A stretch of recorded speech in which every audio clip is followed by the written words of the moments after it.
everyone, it's Sonia, and today I'm going to talk to you about multilingual characters in fiction in general. Books, movies, TV shows, everything basic. Good guess, this is being filmed right after my makeup book tag. How'd you know? So, I'd like to preface this with the fact that I speak 4 languages. Not fluently, but I speak 4 languages. English being the most fluent, because I grew up in India going to a Catholic school, so English was the primary language. I speak Marathi at home. Everyone else spoke Hindi, if you didn't speak Marathi, if you weren't from my state. And I'm on, I think, 2 and a couple months of Italian. So, I could say with conviction that I am fairly well versed in the experiences of multilingual and bilingual people in general. So let's dig right in. First things first is accents. Even though multilingual characters do study several languages at once, like I grew up speaking Hindi, English, and Marathi all at once, I certainly grew up in India, so my accent was heavily Indian-based, and it's not that the entire country of India has one accent.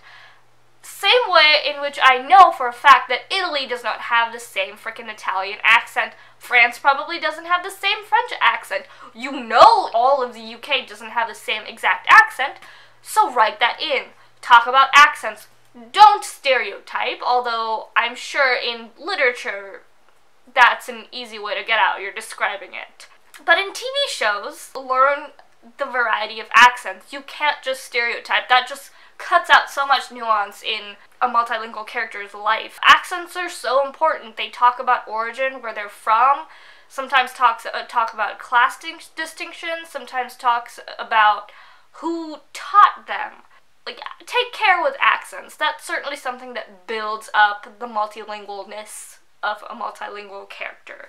Another thing is that multilingual characters are certainly smarter in more than one language. I can't claim that I'm smart in Hindi and Marathi. I stopped my education in those 2 languages at about the 7th grade. I think I'm at like a 3rd graders level with Italian, so I can't say that I am smarter in other languages.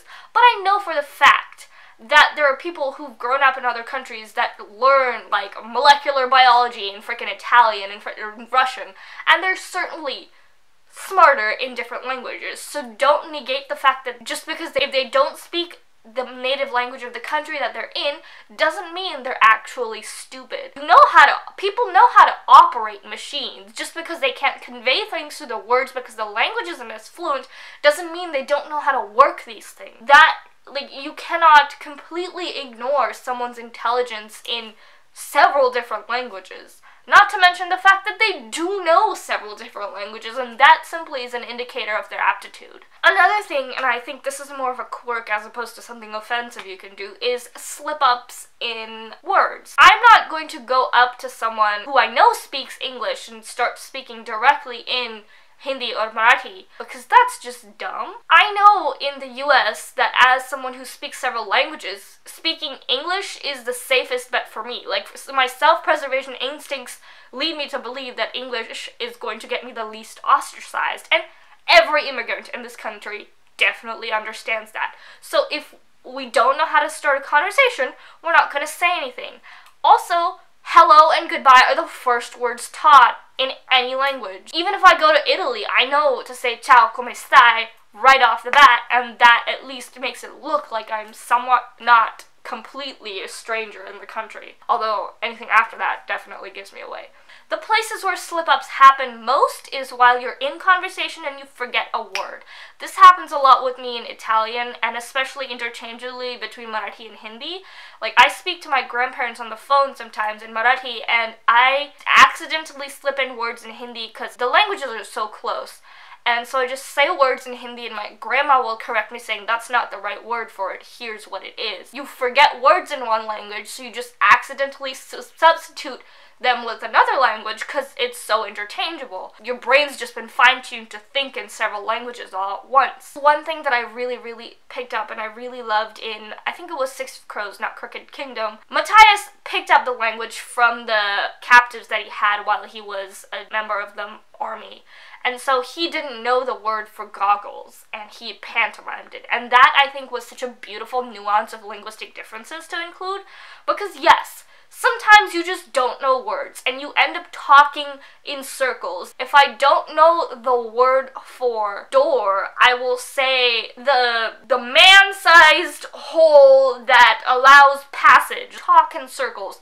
Or you just end up pantomiming whatever it is that you're trying to convey. Like, that is a way that multilingual people convey things if they forget words in one language or the other. Another thing that people do in a different language to make yourself stand out.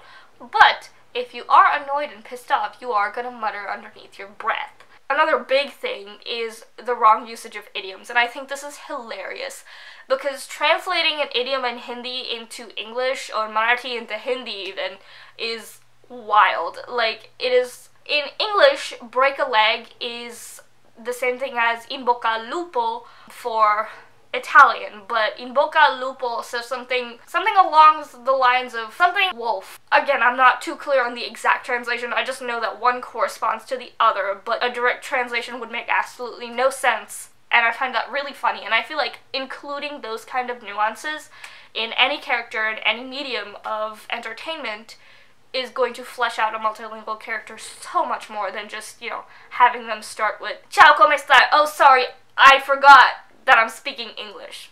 Does not happen.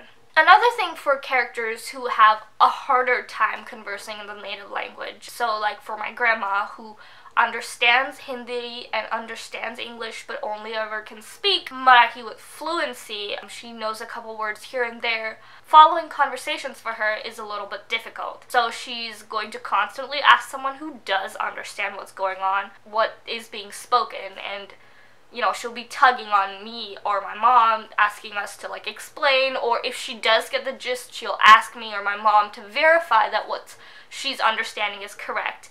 And it's very apparent in body language when you can't follow a conversation properly, because I, as someone who understands English very clearly, do not have to make eye contact with the people who are talking.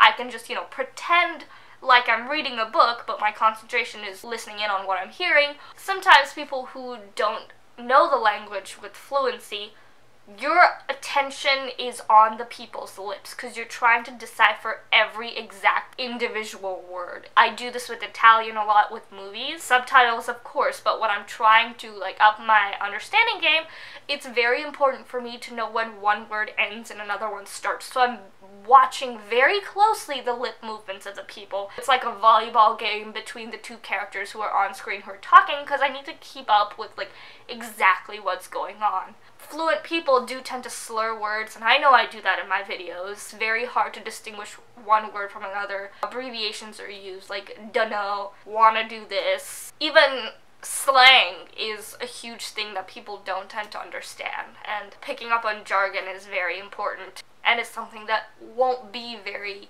fluent for people who are learning the formal aspects of a language in a different country. Anyways, this video could go about 100 minutes longer if I was allowed to speak, but I do need to keep y'all engaged and not bored, so I'm going to cut myself off right here. If you want more, and if you know more things and quirks about multilingual people, leave them down below and let me know if you want me to make a new video just like this one. I would be happy to do so. Please leave this video a like if you liked it, and I will see you in my next video. Thank you for watching. Bye!